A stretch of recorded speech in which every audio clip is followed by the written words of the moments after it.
Hi, I'm John Stevenson, and we're going to be in John chapter 8, verses 1 through 11, the story of the woman taken in adultery.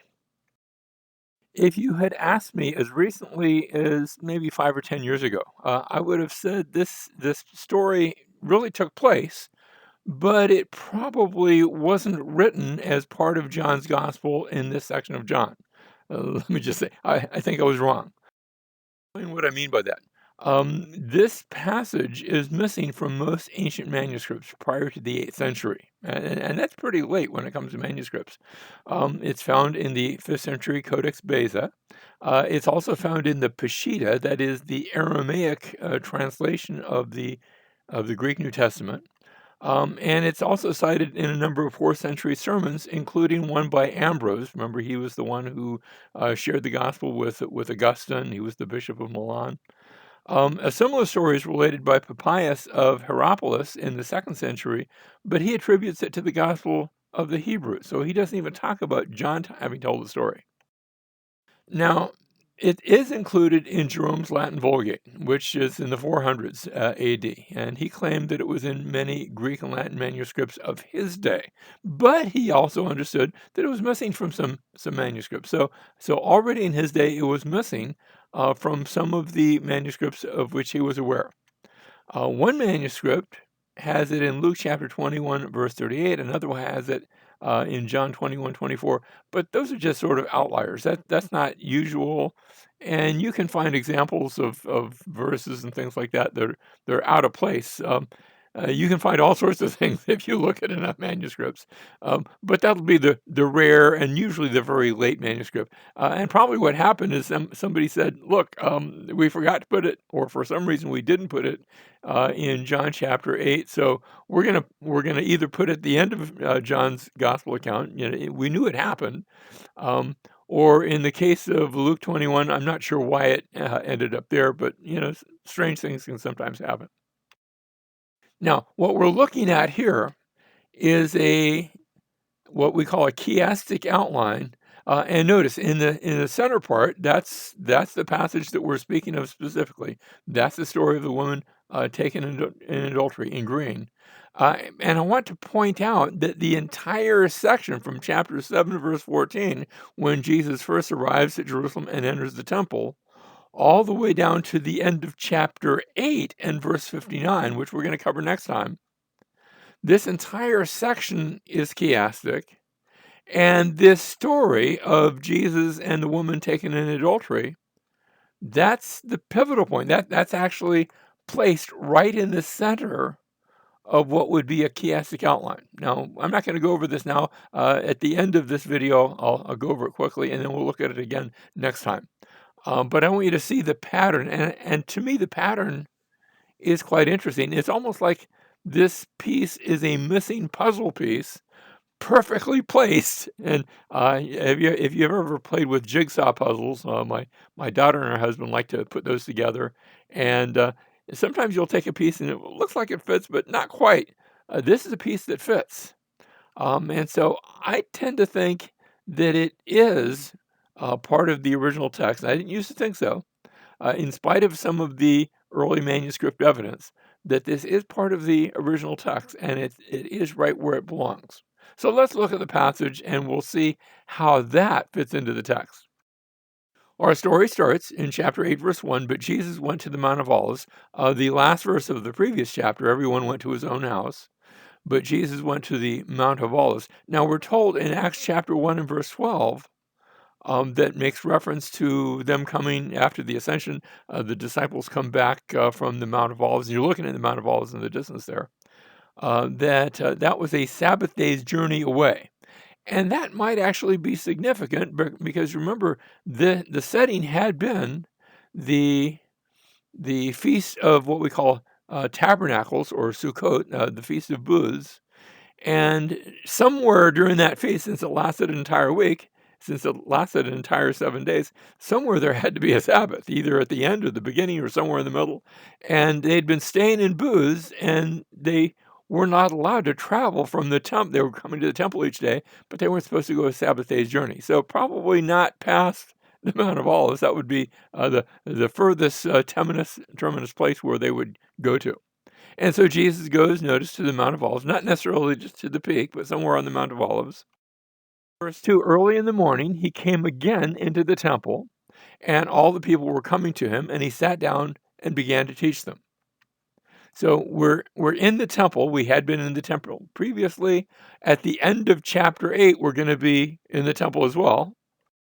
Now in verse 3, the scribes and the Pharisees brought a woman caught in adultery.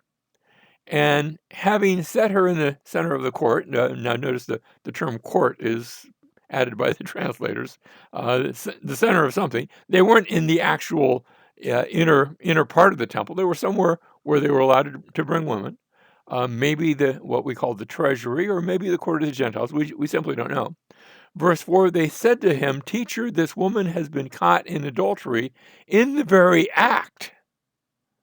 Now, if she was caught in the act of adultery, it makes you wonder, wait a minute, where's the other party? Where's the man? But maybe he could run faster, or maybe they were only concerned with her. I don't know. We're not told the details. Verse 5, now in the law, Moses commanded us to stone such a woman. What then do you say? And they were saying this, notice, testing him. This is a trap, a deliberate trap. The reason it's a trap is because the Jews did not actually have the legal right under the Romans to put somebody to death. And so they're trying to trap Jesus into saying it, and then they can do it, and then they can sort of turn him over to the Romans. See, he broke the law. So this is a trap meant to be sort of a no-win situation. So it's one of those, do you still beat your wife questions? So they're saying this to test him so that they might have grounds for accusing him to somebody, either to the people or to the Romans or to someone. But Jesus stooped down and with his finger wrote on the ground. Now that phrase, on the ground, eistain gain. Gain is just the word world, but ground, it can, when I say the world or the earth or the ground, not, I think some translations go, he wrote on the dust, because how can you write on the ground if you're in the temple? That's not the point. But there is going to be a point, and we're going to see this repeated again. So I'm going to hold the point. I'm going to leave you in suspense for a second.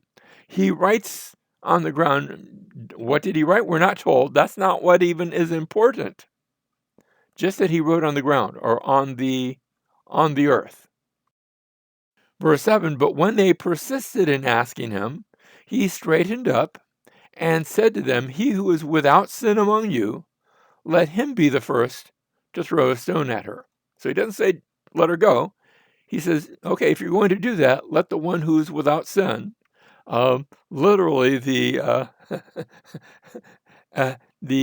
ha and harmotos humon, the non-sinning among you. It's all one word there. The non-sinner among you, or of you, let that one be the first to throw a stone. Now, Deuteronomy chapter 17, verse 7, it actually talked about it. The hand of the witnesses shall be the first against him to put him to death. In the case, by the way, notice in Deuteronomy, it's him, not her.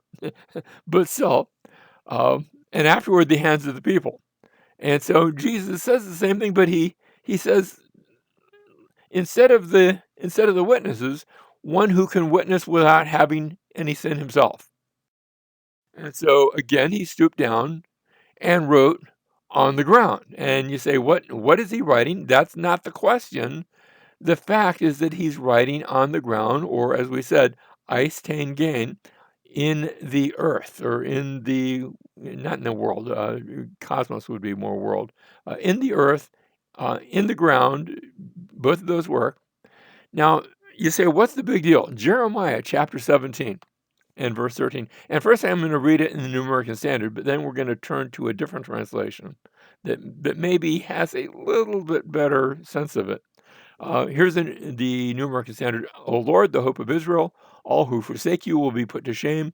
Those who turn away, here it is, on earth will be written down, because they have forsaken the fountain of living water, even the Lord. Now, Notice that written down, it's in the Septuagint, it's going to be exactly the same term gain. It will be um, on the earth, epi to gain, or ges in that case. But it's the same word. But notice the last part of the line. Because they've forsaken the fountain of living water, Jesus had talked about the fountain of living water that the Spirit would bring in the previous chapter while they were still in the temple in the previous chapter. So it's part of the context. And here's something that is being echoed here in this passage that links up with that fountain of living water that Jesus had talked about in the previous chapter. Now, I said the translation here, I think we can get a little bit better. And I think the one that does get a little bit better is the old King James Version. Let's look at that. This is the King James Version, same passage. O Lord, the hope of Israel, all that forsake thee shall be ashamed, and they that depart from me shall be, and here it is, shall be written in the earth. Did you catch that?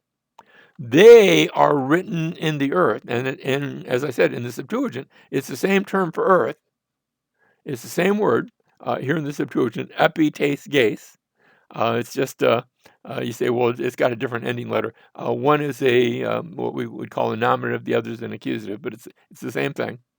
Um, and so here we are, written in the earth, because they've forsaken the Lord, the fountain of living waters. The point is, he's asking who's without sin, and he's writing on the ground. I don't know what he's writing, but according to Jeremiah, and I think we're supposed to remember this passage because of the similarity of themes, both the term for the earth, but also the fountain of living waters that had been referenced in the previous chapter. Notice, they that depart from me shall be written in the earth. The ones who have sinned, the ones who have cut them off from the Lord. And so here he's playing out this verse as he's being addressed by the people of Israel, by the leaders of Israel, the ones that are supposed to be leading Israel. And yet notice, they're written in the earth, and they are the ones that have forsaken the Lord. Now, verse 9, when they heard it, they began to go one by one, beginning with the older ones. It makes me wonder, did the older ones remember that passage, Jeremiah chapter 17?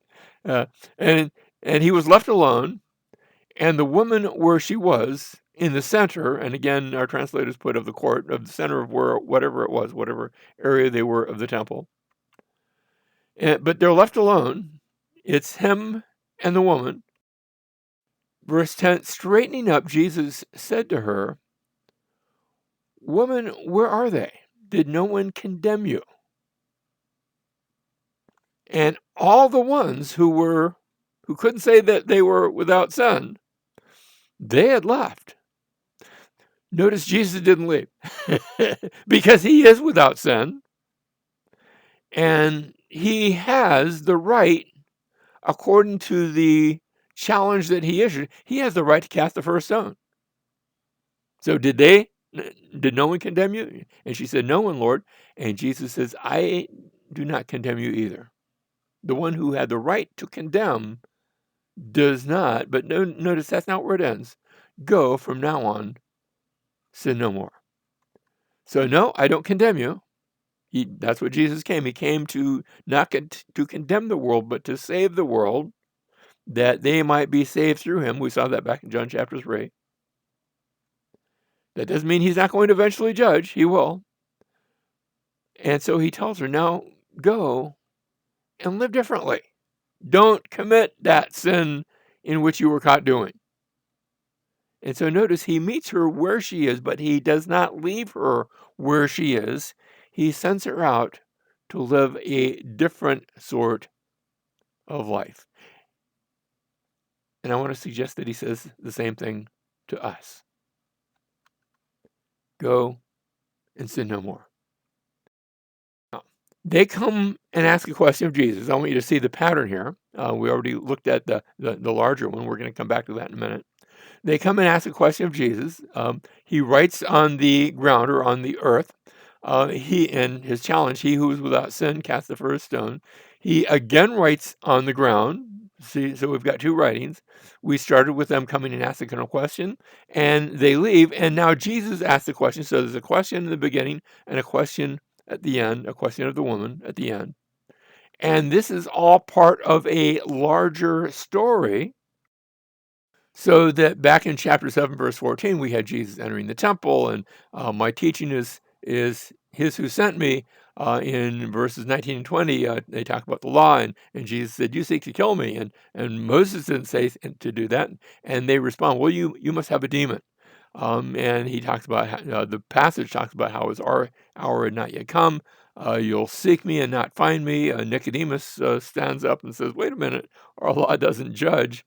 And then there is finally their answer back: "See and search and see that no prophet arises from Galilee."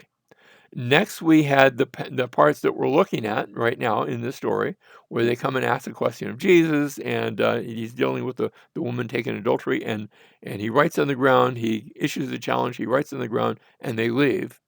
Next, where we're headed next time, we'll open up with the claim of Jesus: "I'm the light of the world." You know, I can shine even in dark places like Galilee. Remember how Isaiah had a passage about those people that live in darkness in Galilee will see a great light. Oh, I'm the light of the world.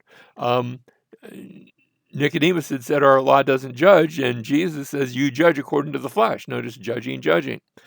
We saw back in chapter 7, verse 30, his hour had not yet come. Here again, we see his hour had not yet come, chapter 8, verse 20.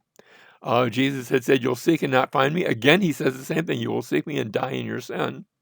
Back in chapter 7, verses 19 and 20, "You seek to kill me." Actually, look first at chapter 7, verse 31. Many of the crowd believed him.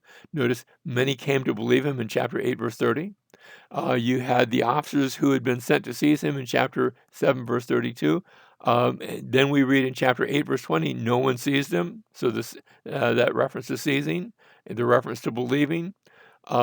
Now again, we have you seek to kill me. And again, the charge you have a demon. I want you to see how the entire chapter is carefully crafted and fits together. Jesus had started in chapter 7, verse 16. My teaching is his who sent me. Now it's not word for word, but in chapter 8, verse 54, it is my Father who glorifies me. And we started where Jesus enters the temple, and we're going to end where Jesus leaves the temple. But we'll see all that. We'll see all that latter part when we come next time to John chapter 8, verses 12 through 59.